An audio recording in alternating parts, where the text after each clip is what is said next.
Did you ever think you'd witness a title reign in WWE that got to all the crazy numbers you only heard as statistics? How about that history being made by one of the most vilified wrestlers of all time? For 1,316 days, Roman Reigns ran the show in WWE as world champion. In that nearly 4-year stretch, the company revolved around the stories that he was telling, whether interpersonal, redemption, or something as simple as wanting to wipe the floor with the best of the best. From 2020 to 2024, he walked into 4 WrestleManias with the same reign and added 5 main events into his resume with what is unquestionably the most dominant title reign we'll see in our lifetime. The question now is, what were the highlights, what were the lowlights, and when did this run hit its peak?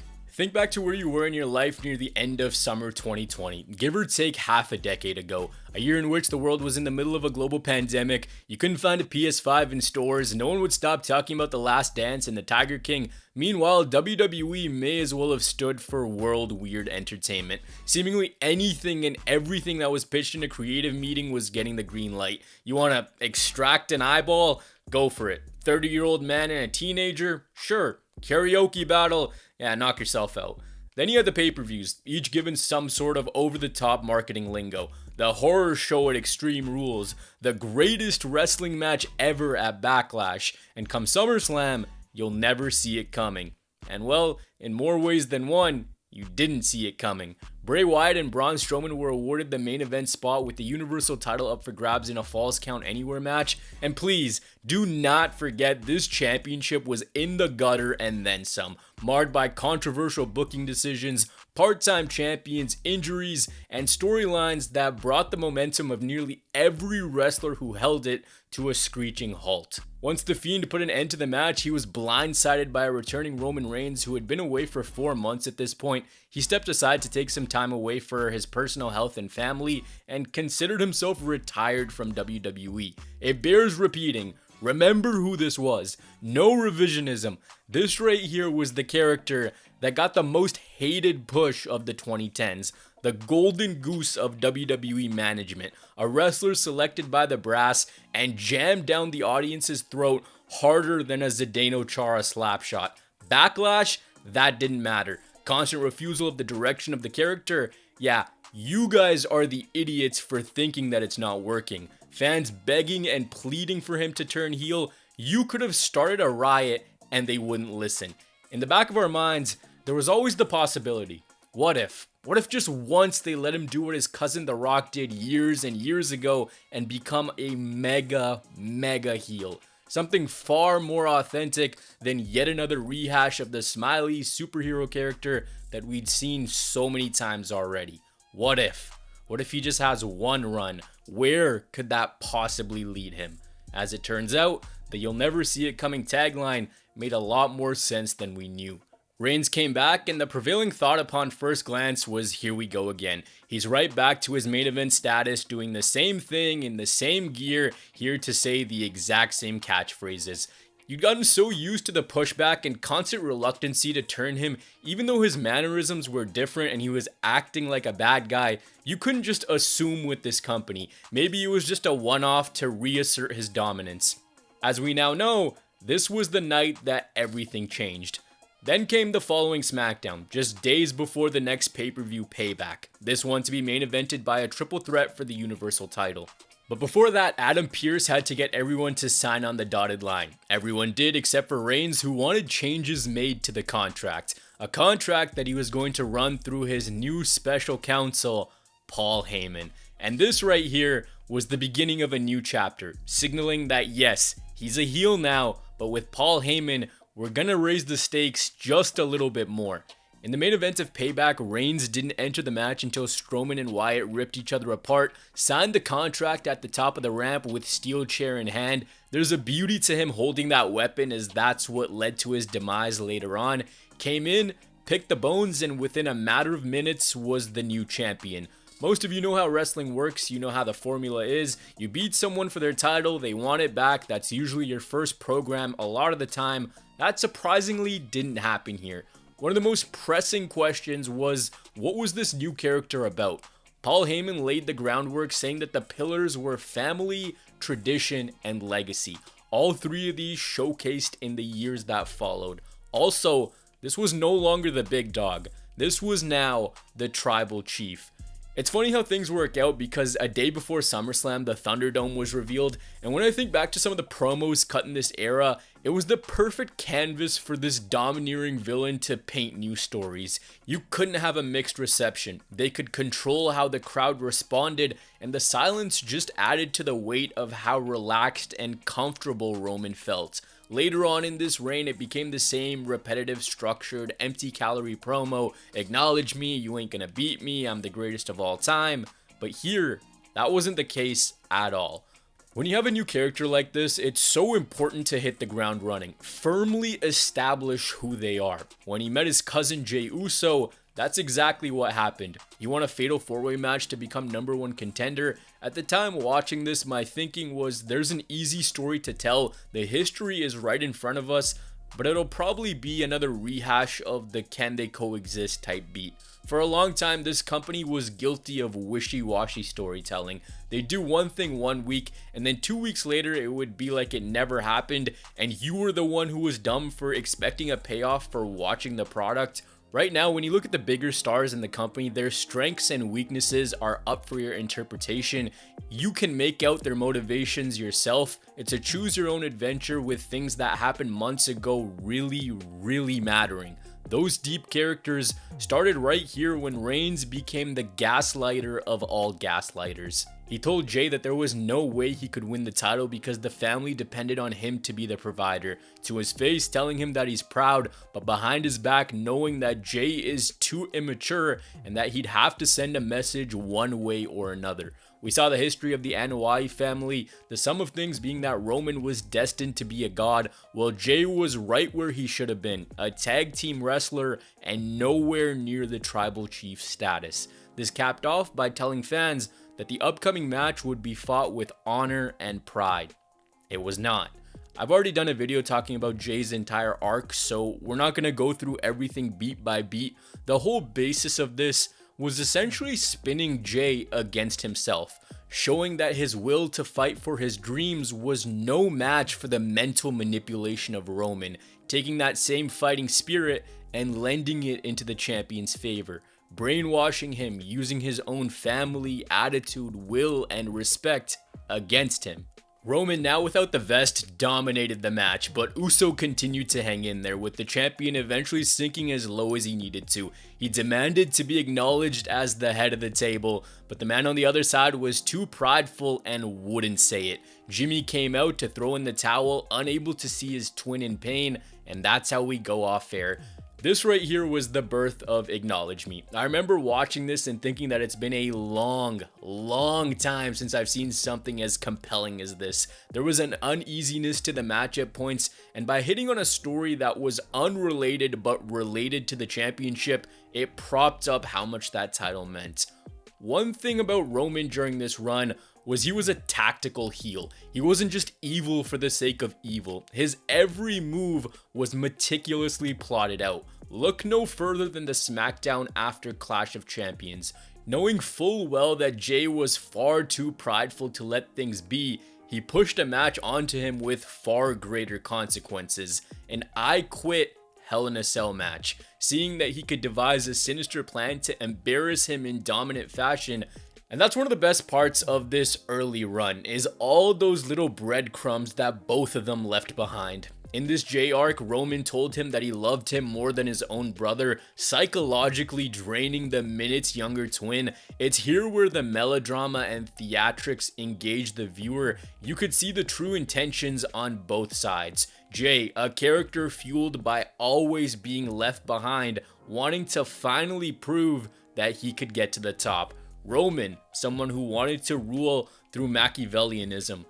But hey, this is a title reign video, not a deep lore of the bloodline video. Before that, we move into title defense number 2 against Braun Strowman on the season premiere of SmackDown. This match isn't anything to actively seek out, it's really whatever, but it builds up Roman as a bad dude. It also continues the ongoing thread of him becoming more violent to the pushback as the weeks go along. He told his cousin, "If I can do this to him, just imagine what I'll do to you." The gaslighting heading into the match continued, with Reigns underlining that if Jey quits, he falls in line. If he doesn't, both twins and their wives are out of the family.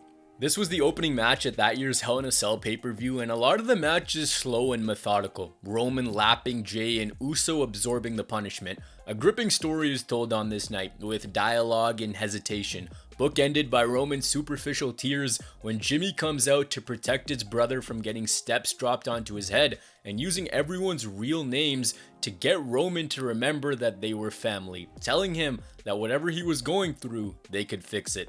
This happens, Jimmy and Roman embrace, and Roman uses the only person who Jay would quit for to his advantage. This match right here is one of the best pieces of storytelling ever produced by WWE. Following the match, Roman was officially anointed tribal chief with the elders placing a lei around his neck. This asserted his rule, and it also meant anything he said goes. The Jay chapter continued for a little bit with him crying and telling Roman that he hates him before pledging his allegiance and falling in line because he had no other choice. The next little bit was him getting whipped into shape, not being allowed to do interviews without permission, accepting multiple matches for him, looking for Reigns' validation by helping him win an awesome champion versus champion match at Survivor Series. The next rivalry for Roman was against Kevin Owens. He had made a little joke that Roman had Jay fetching his coffee, going on to add that he was being manipulated by someone who said his family was more important than anything, but also treated that same family like trash. Uso then resorted to underhanded tactics to try to appease his boss. This led to Owens challenging Roman to a match at TLC, and I think this trilogy is genuinely fantastic. The early saga gets so much praise, and rightfully so, for its storytelling, but people forget that every match that Owens and Reigns had between 2020 and 2021 has tremendous replay value. The basis of this rivalry was KO absorbing any and all punishment sent his way, proclaiming himself to be the family man that Roman said he was, and come TLC, their chemistry was unreal. Owens came out on fire off the hop and dominated Roman from the onset, with Reigns turning the tide, using any weapons he could get his hands on, all while KO had to fend off multiple Jey Uso run-ins. As far as title defenses go, 3 for 3, no misses in this reign yet. They ran it back a few days later on the Christmas episode of SmackDown Steel Cage Style, and once again with help, Reigns retained. But the best was saved for last, however. After Owens got chucked off a platform and essentially finished off, a gauntlet match was set up to determine a new #1 contender at the Royal Rumble. Reigns was annoyed that Adam Pearce made the decision without his approval, saying that it was his fault that Owens was now injured. But the boys had a plan for later on in the night. Heyman pulled some strings and Pearce was now in the match, and Jay and Roman ensured that the SmackDown GM won. So we were set for the Rumble, Roman versus The Authority, just like the old days. The following week, Paul Heyman is trying to make things as challenging as possible by continually changing the stipulation. I didn't even realize it at the time, but it's a nice little callback to the first SmackDown with Roman as a heel, only this time it was Heyman collecting signatures. Apparently standard WWE contracts all say the same thing, and since Pearce had a little injury in his knee, he could find a suitable replacement, which, as you all know, ended up being the prize fighter. So last man standing at the Rumble, and these matches follow a much different pattern than we got used to later on in this reign. But the one thing that never changes is Kevin Owens coming into a match with a death wish. He goes off here, then into a golf cart, then a swanton off a forklift. The funniest part of this is when Reigns is handcuffed to the lighting rig, Heyman can't unhook the cuffs, and the ref gets to 5, and then just stops counting for a solid 10 seconds.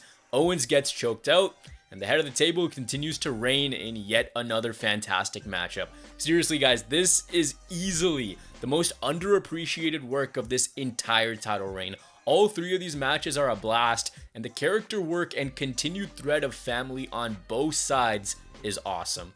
Now we set sail towards the home of the Buccaneers, Tampa, Florida for WrestleMania 37. Reigns this year beefed the entire roster. No matter who, no matter if it was a group, a legend, big guy, small guy, this was his 07 Cena year.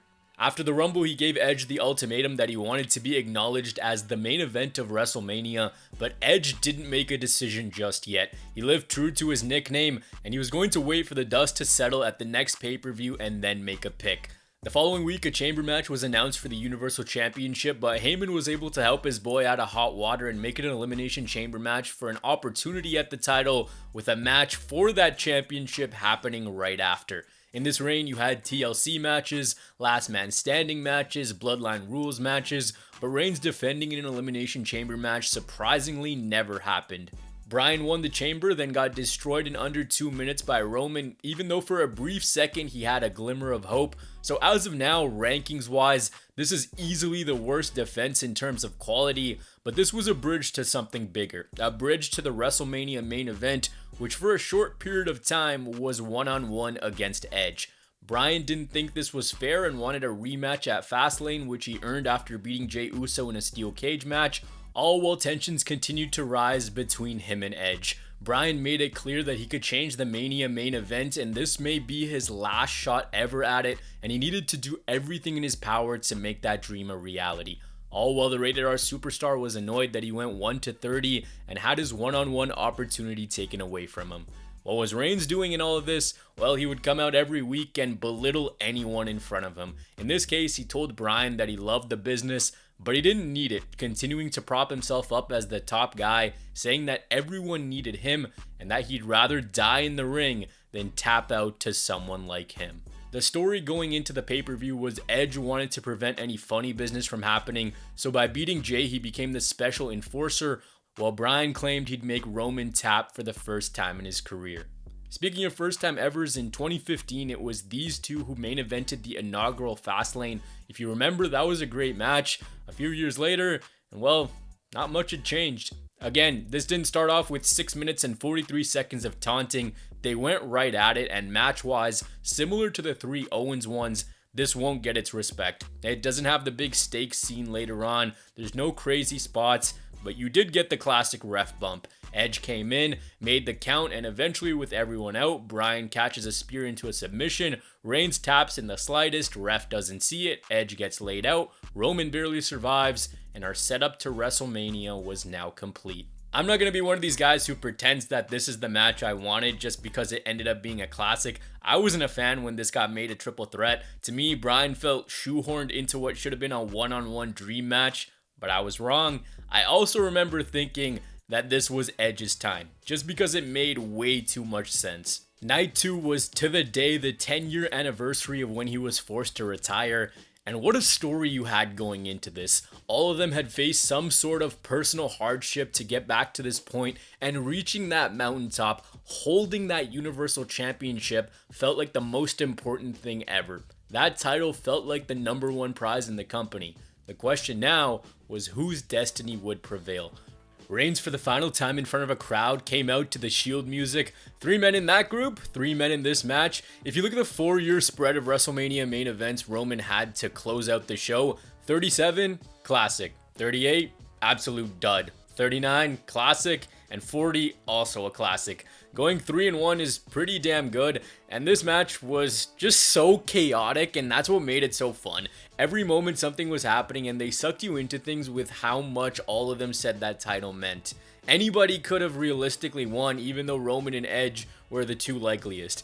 When all was said and done, there was only one. Reigns pinned both challengers at the same time to retain in the most dominant fashion imaginable. The next person that lined up for a shot was Cesaro at WrestleMania Backlash. What a terrible name for a pay-per-view. It was nice to see a different contender rather than the same field headlining a show. However, Reigns was extremely confident in his abilities and was dismissive towards his future challenger, caring way more about ending Daniel Bryan's SmackDown career. His little proposition was that he gives him a Universal title shot, Bryan wins, he's champion, but if he loses, he's banished from the show. The following week, Reigns debuted the Head of the Table theme song, and at that moment, you knew it was over for DB. Wrestling-wise, if you want to go into the comment section and argue this is the best pure wrestling match of this reign, I'm willing to listen. This was a pay-per-view worthy clinic given away on free TV. Since Bryan's contract was about to expire, it also effectively wrote him off. After the match, out comes Cesaro to save his buddy, but the 2-on-1 is too much. He's forced to watch his friend take a concerto for his troubles. It was also around this time where we got the return of the other twin. Jimmy Uso had been out injured. He came back and he was asking Jay what was wrong with him and when did he become such a bitch. During that segment, he was interrupted by Cesaro, and a match between him and Seth Rollins was made, with the former earning a match at the next pay-per-view. They also started to tease a potential matchup between the latter and Reigns. More like the chair and Reigns. Am I right? Am I right? No. At WrestleMania Backlash, the two had a hard-hitting match, reaffirming that the guy had his working boots on in 2021. I think this needed a little bit of time shaved off, certain portions of it drag on, but it's a good matchup between two powerhouses. Plus, Cesaro didn't look weak in defeat as Roman choked him out. Rollins came out, squared up, but again, it wouldn't be just yet. The tensions between Roman, Jay, and Jimmy continued, and here, Roman manipulated again to do to Jimmy what he'd already done to his twin brother.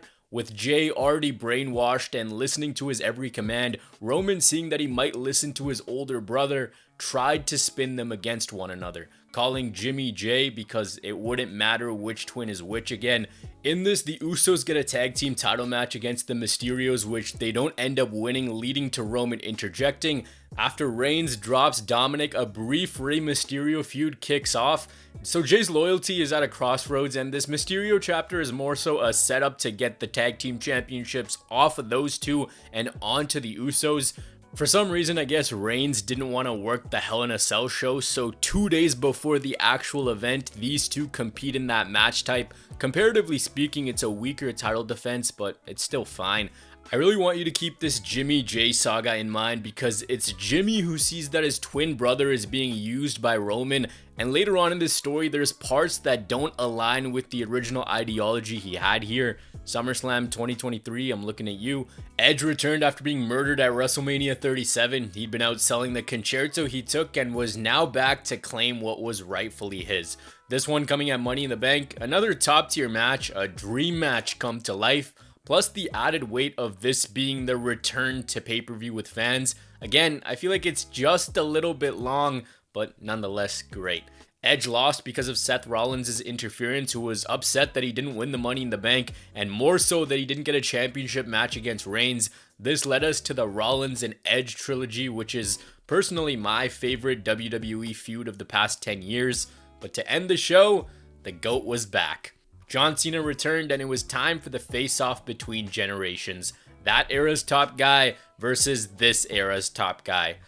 Now, I have a bit of a beef with how this story goes. This is a year in which Roman is wiping the floor with everyone in front of him. He's the one challenging people to prove his dominance, but when Cena's like, I want a match, Reigns is like, no, I'm not doing that, and instead accepts Finn Balor's challenge. They then backtracked and had Cena sign a contract that was supposed to be signed by Finn, so that story was put on the back burner. But I don't think this needed to be that complicated. He's narcissistic, he's got protection, he's literally sending people packing. Why is he afraid of John Cena?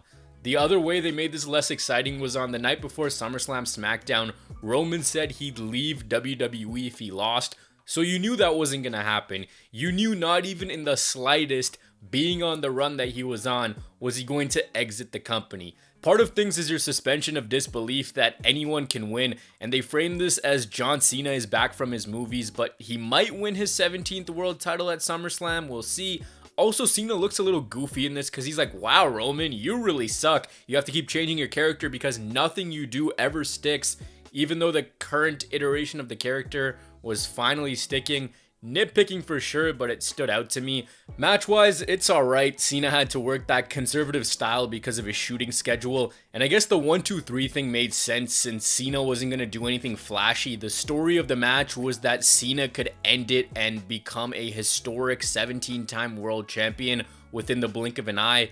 Roman ended up kicking out of a normal AA, an AA into the AA announce table, and then a second rope AA, while Cena lost to just one spear.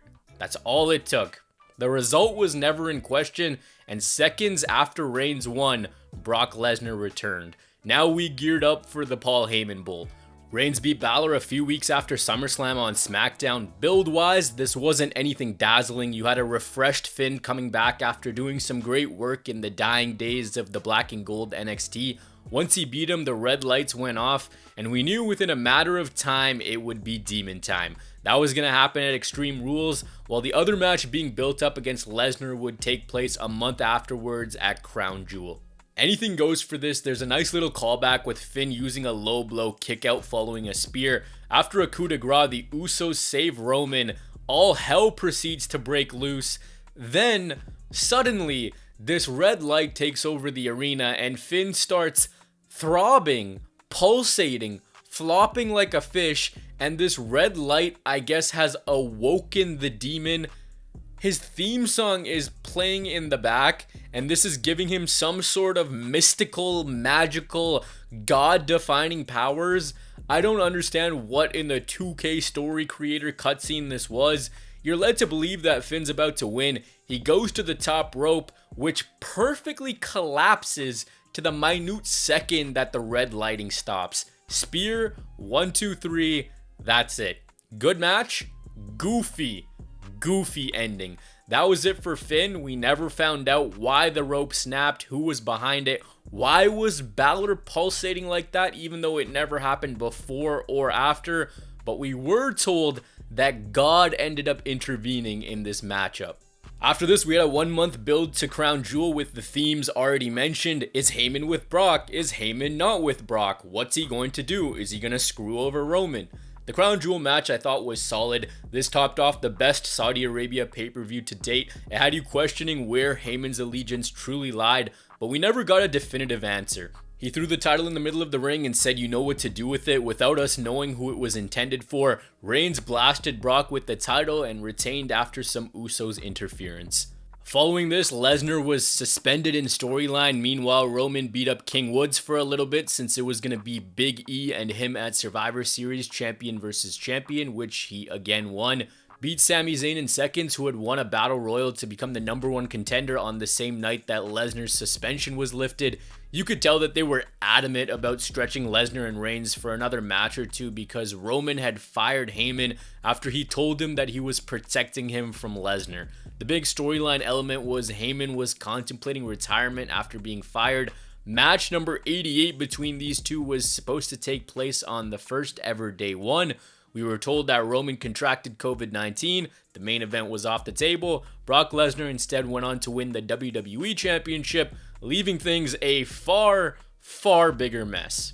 Since they were hell-bent on this match happening, it introduced another championship into the picture. A title that for a period of time was removed from said picture and then forcefully brought back in. Months and months before WrestleMania, another Brock-Roman match was pivotal, and he broke that a few weeks into 2022. Speculation suggests that day one was supposed to be a reset. Both titles were supposed to switch hands, with the Universal also involving a subsequent angle that would set up the final match between these two, while the WWE title was won by Seth Rollins. Galaxy brain that however you want, but at the end of the day, seeing both guys with the title on their shoulders seemed to be something that management just couldn't resist.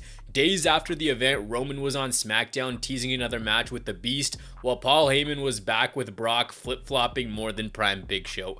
It was on this episode where Seth Rollins was named the next challenger to Roman, this after he knocked on his door to the tune of the Shield's theme song. The build took the direction of deep psychological trauma and insecurities a decade on from the group's arrival to WWE. Roman told Seth that he'll never forgive him for what he did, adding that he hates him and that the Shield was a thing of the past for him. At the Rumble, the Architect laid out the perfect plan to rattle his opponent from the onset, making the memories of days gone by flood back and effectively using theme music and ring attire to play mental chess against Roman. With this opening up the show and the Brock match very much still a possibility, there was the thought that maybe, just maybe, Roman could lose here, go on to win the Rumble to conclude the show, and everything would come to a close for the WWE title. Well, Reigns technically did lose, but it was by DQ. When the power advantage became too much for Seth, he teased him with the Shield fist, completely setting Roman off,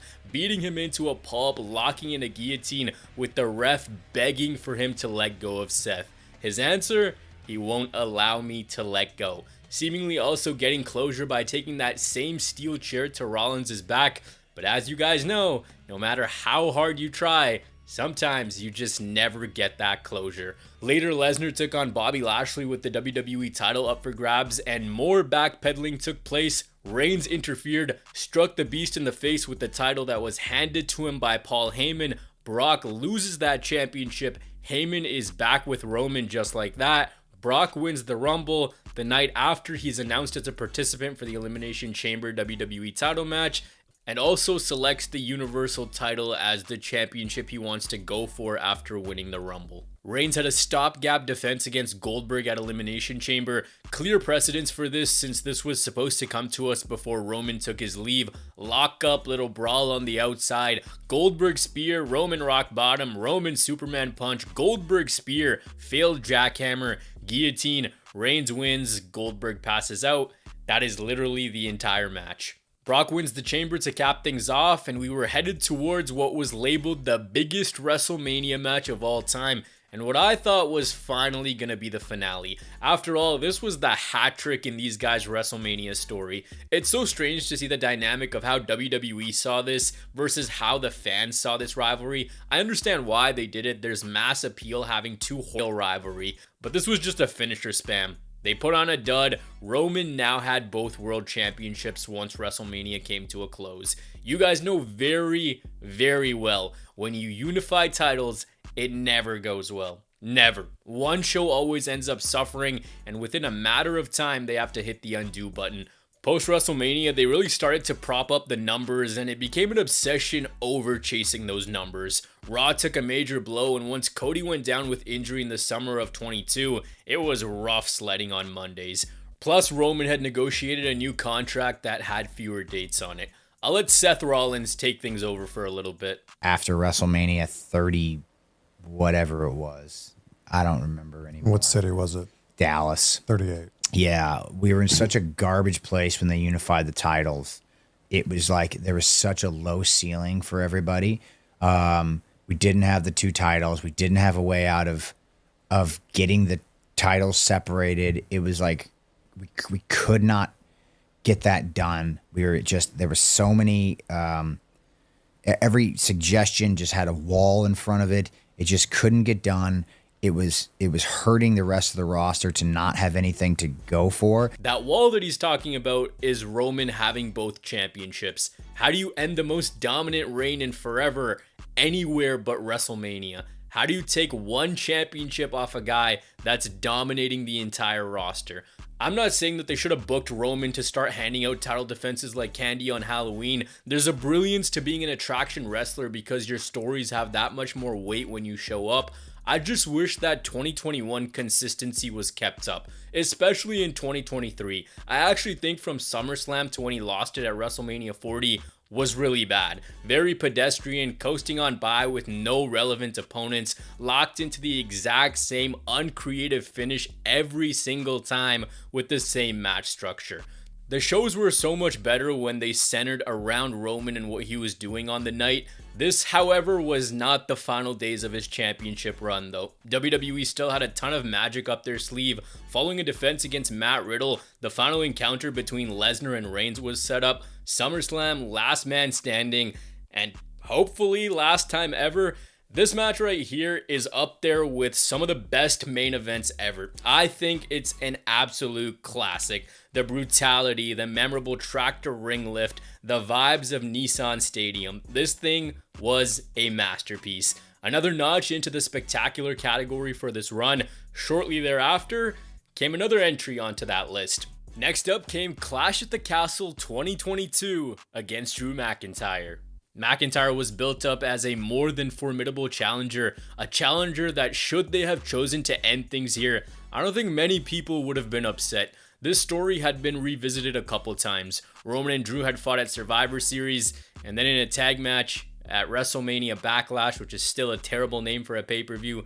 After winning a number one contenders match, the story was all about the moment. Drew had been chasing his moment. When it should have came to him, there was no one there, no blaze of pyro, no one to share it with, so the possibility was very much there. This show felt like a mini WrestleMania, a molten hot crowd ready for Drew to do it, so many near falls, the ultimate stage for a title switch to happen. Shocking to say that it was a first time ever pay-per-view, and that's how hype it was. There was something special in the air on this night. But what's a bad guy supposed to do? He crushed the dreams of thousands in attendance and millions worldwide. Solo Sikoa came to the rescue, and this left everyone heartbroken. He'd given you hope, and then at the last moment, taking it all away just like that. 2022 title reign wise, what do we have? A psychological Rumble showdown with Seth Rollins, a pretty nothing match against Goldberg, a title for title dud against Lesnar, a solid TV match against Matt Riddle, an all-time classic last man standing match at SummerSlam, a spectacle villain versus hero clash at the Castle, and to end the year, just a casual banger with Logan Paul. This came together after an appearance on his podcast. If you notice, the storytelling has been on pause for a bit. They didn't really pick up the Bloodline saga until 2023. It feels like in 2021, they just left it on the back burner. But this was a year that was filled with all of their melodrama and then some. They really honed in on that storytelling aspect in this year because to start 2023, we got the blueprint for what was going to take place the entire year. At the end of 2022, Reigns was involved in the War Games match that featured the Bloodline, which now had Sami Zayn in it. They took on Drew McIntyre, Sheamus, Ridge Holland, Butch, and Kevin Owens, who got hit with a low blow by his best friend, fully trying to prove his allegiance to the leader and the gatekeeper of the Bloodline. On the surface, Sami was just comedic relief. What was he doing in a story that was steeped in tradition and family? He felt like an intruder in this, out of place on some sort of side quest. But what everyone didn't know was that the Honorary Uce saga would literally save this story, and within a matter of months, he'd become the hottest act in the entire company. It appeared as though someone who was lost had finally found a family. On Kevin's side, it was this constant cry that Sami was being used by Roman, also not forgetting what he had done to him in the earliest days of this run back in 2020. After Sami ate a pin in a tag match, Roman didn't take too kindly to that, and he started to question what Sami was up to. He'd been nothing but loyal, but we were told he'd have one final test, and that would come at the Rumble.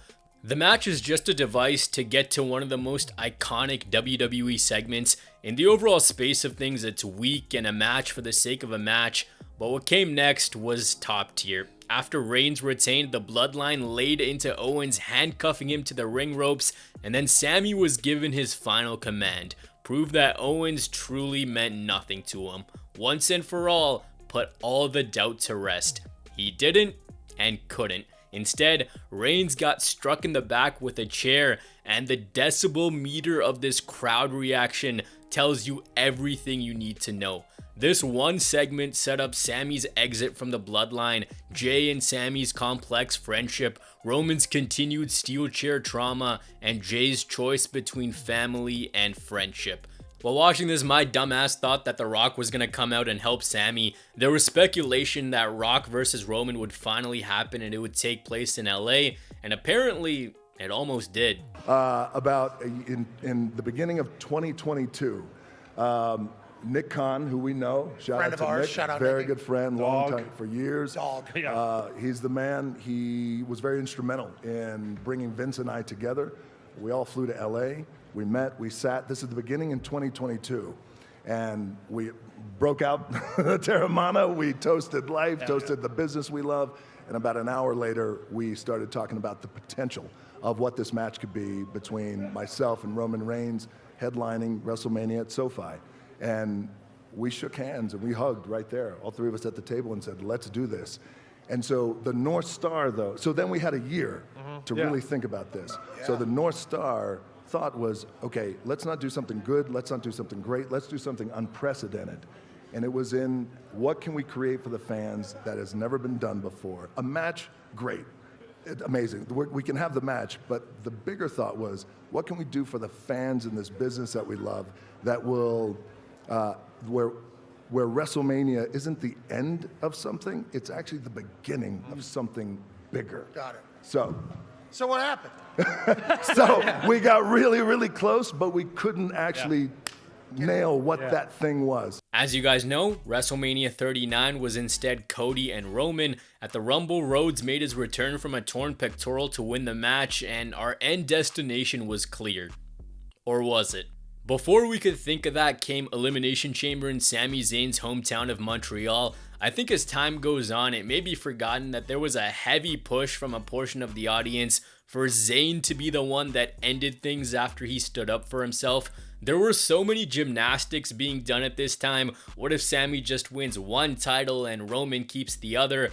What I'm about to say is the most sink in the kitchen type comment, but I feel as though people who were in or around the Bloodline story for a substantial amount of time, by rubbing shoulders with Roman, were elevated. It wasn't one of these cases where they have a world title match and then they just fall down the pecking order, because as you still see today, everything comes back to the Bloodline. The title reign was part of a larger overarching story that had so many different facets, and everything went back to the Bloodline. Whether they beat someone up, whether they screwed someone over, whether they mentally manipulated someone, it has so many different branches in where the story goes. So by virtue of getting that exposure with top guys and then that momentum not immediately being squashed in some occurrences, that really helped build other guys. In this case, it was Owens and Zayn. The build for the Chamber was only a couple weeks, with Roman telling Sami that he was going to embarrass him in front of his whole province, family, and friends.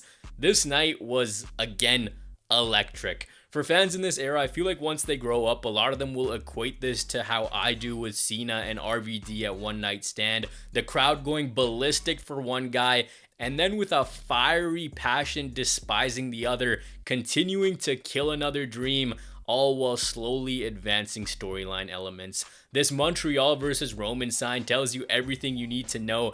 F you Roman chants left and right. Tension, stakes, near falls, melodrama with Jay, a crowd that was so hungry to see the underdog prevail, bullying Sami's wife, these poor referees taking bumps every single match. I'm surprised they didn't run the Triple H storyline where no one wants to officiate his matches. These guys, every single match took so much abuse. I don't know how they didn't form some sort of union.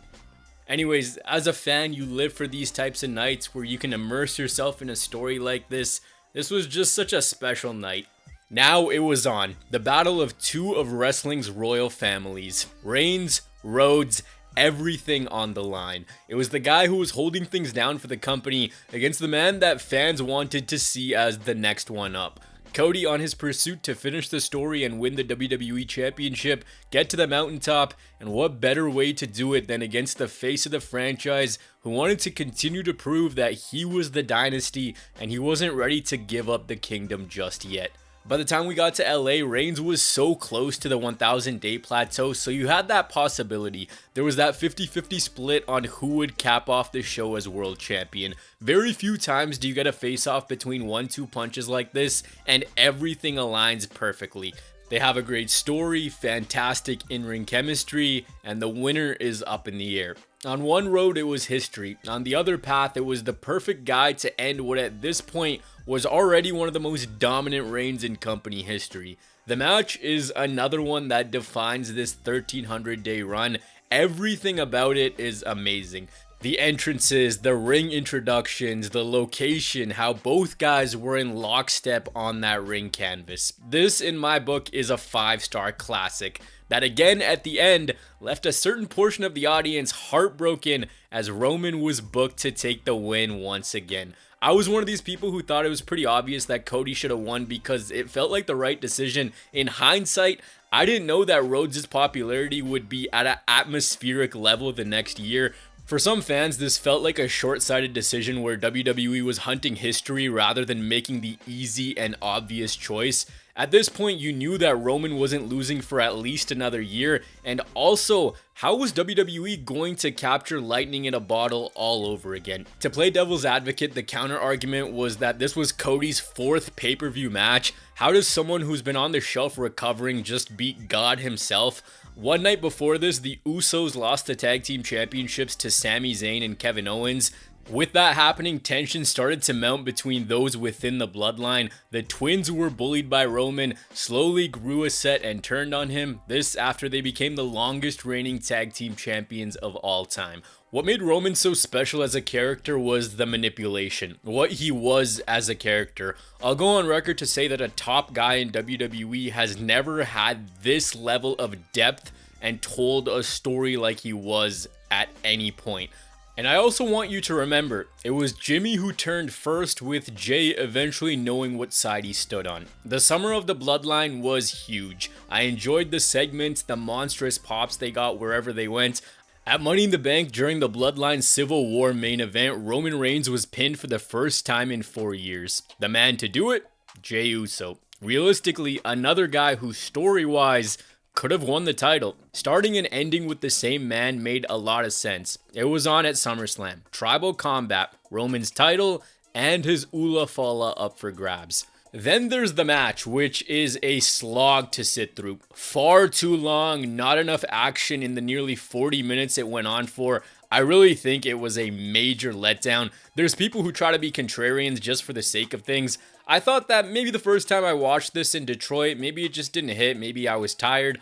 I watched it again, and I tried to like it.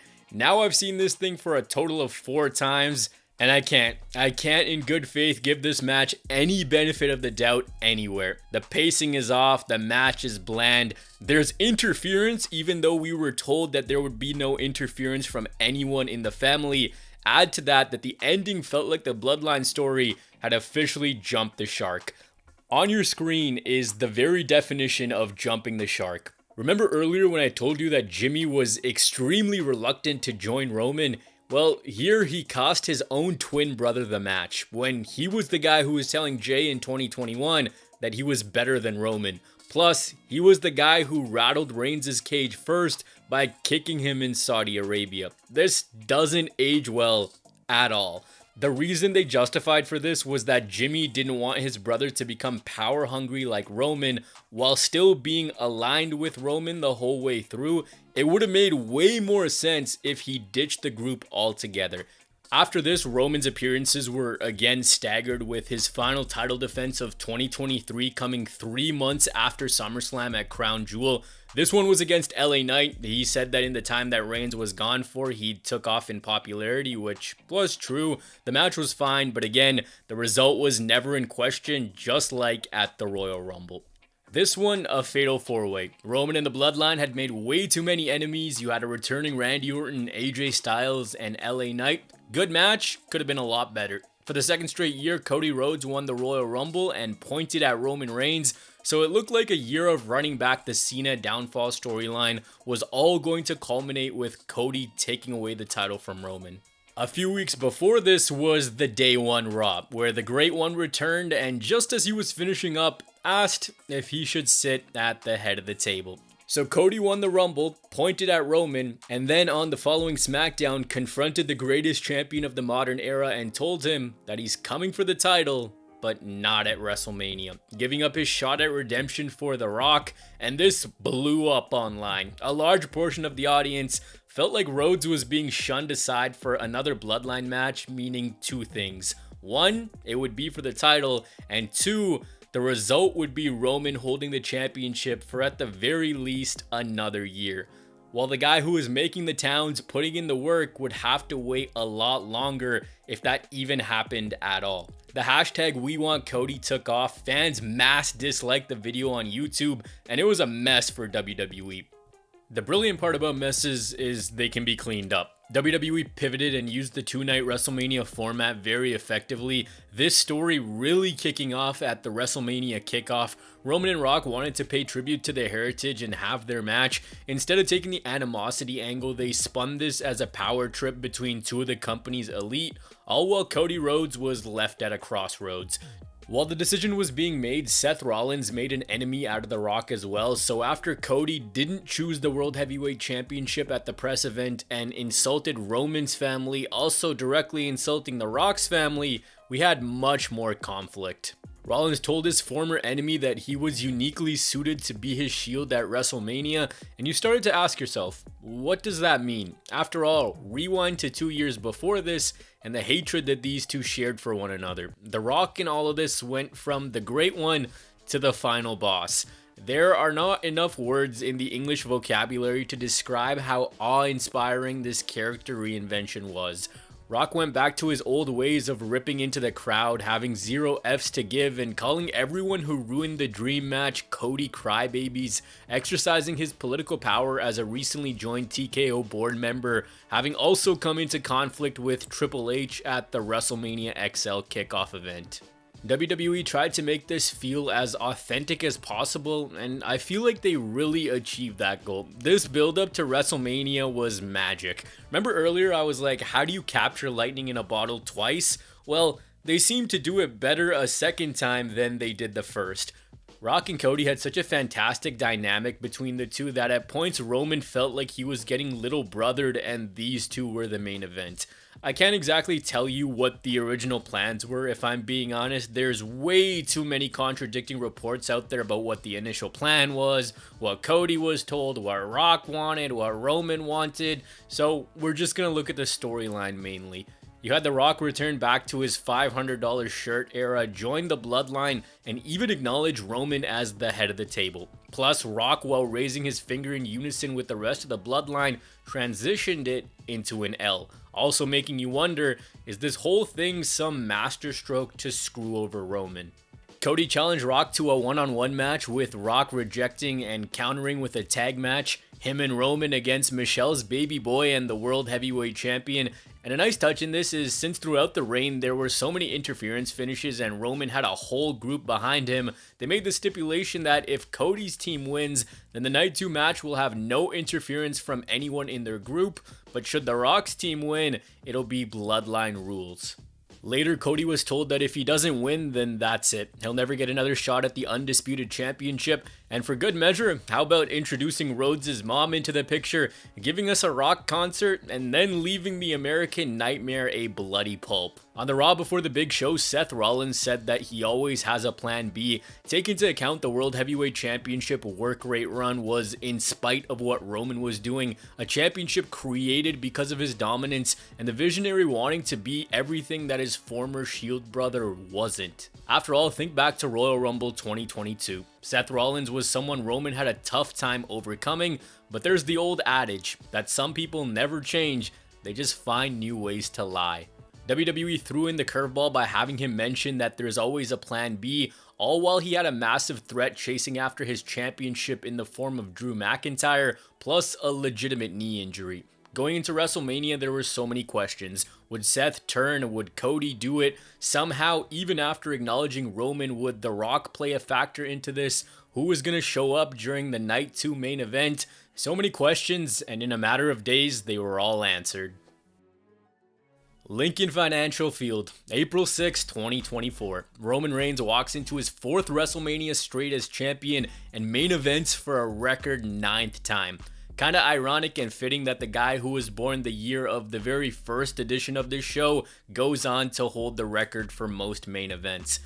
Don't tell me long-term storytelling doesn't exist. With 1,315 days of dominance behind him with a title defense to follow the next night no matter what, the question now was it going to be Bloodline rules, or was Cody going to have a fair shot at this?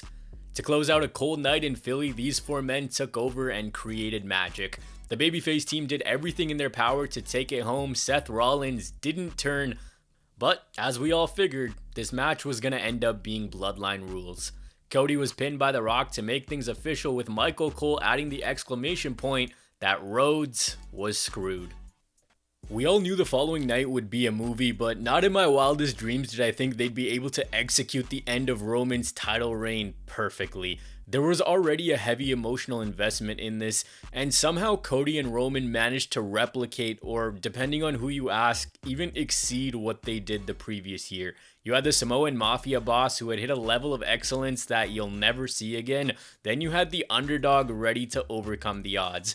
Both guys' entrances would have blown the roof off the place if it had one. The key story element was Cody hitting the third consecutive crossroads on the side where Solo Sikoa ruined his dream the previous year. Roman and Cody had a match that encapsulated everything that's fun about wrestling. I actually think that because of all the shenanigans, the wrestling bit of this match takes a backseat to all the cameos.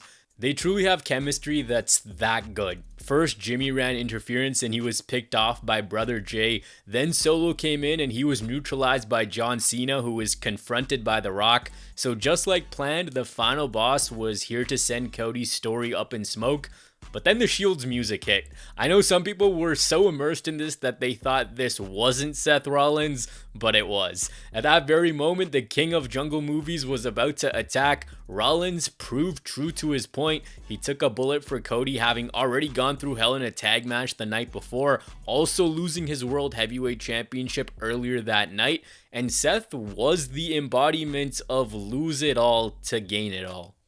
The Undertaker came out to nullify Rock, and once the lights came back up, Roman had a choice. Earlier I said sometimes no matter how hard you try, you never achieve closure. Instead of hanging on to what was most precious to him in a carbon copy of 10 years previous, the Tribal Chief didn't let the wounds heal. And that momentary lapse of judgment allowed Cody to take advantage, hit 3 crossroads, and finish his story.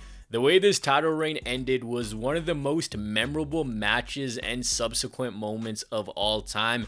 And I know a lot of us always put the all-time tag on everything, but this is truly an all-timer. This is everything you live for. How can something like this not bring you goosebumps? The emotional roller coaster you were taken on from literally day one all the way until the end of WrestleMania is some of the most fun I've personally ever had watching this medium. The WWE was very, very lucky that they were able to rekindle the magic and then some that they had the previous year. Eliminate The Rock from the equation, and I don't know if it hits the same at all, but they achieved such a fantastic emotional peak with this whole program. This was truly once in a lifetime, just like the title reign. I don't think you could find a better way to tie a bow on something that iconic. What a run. That's all I can say. What a run. Roman Reigns quite literally has his own 4-year era etched into WWE history. Not many wrestlers were as dominant as he was. A captivating title reign that was crucial in the revival of the company. After some awful years of television, the Tribal Chief character, the Bloodline story, and this title reign was so effective in getting WWE back into fans' good graces. This right here was Roman rewriting his legacy. Redemption for who he was in the grand scheme of WWE. Rewriting everything that went wrong with the Big Dog run. A showcase of his Samoan tradition and a story of family. Again, just like Heyman said on the SmackDown After Payback, those 3 words were the pillars. A man who before this was at an all-time low creatively, was so sick and tired of things that he thought he was done with WWE.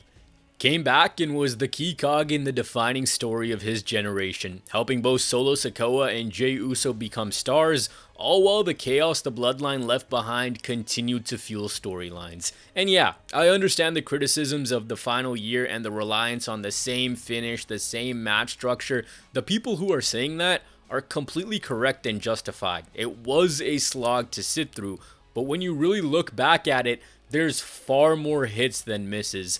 Through this, there were so many big-time storylines and matches against Edge and Bryan at WrestleMania, Brock at SummerSlam, Drew at Clash at the Castle, Cody in 2 all-time clinics, Sami at the Elimination Chamber, the cinematic Jey saga. As we sit here in the 2020s, this run meant so much in relaunching WWE's brand identity. This man legitimately put in the work, truly went God mode, and helped the promotion right the ship by being the attraction that fans paid to see. Doing everything the business is built on, shipping merch, helping WWE pack stadiums, painting new moments for fans to relive, and most importantly, cementing his place in history. Once that head of the table riff hit, the energy shifted, and for 1,316 days, Roman reigned atop WWE.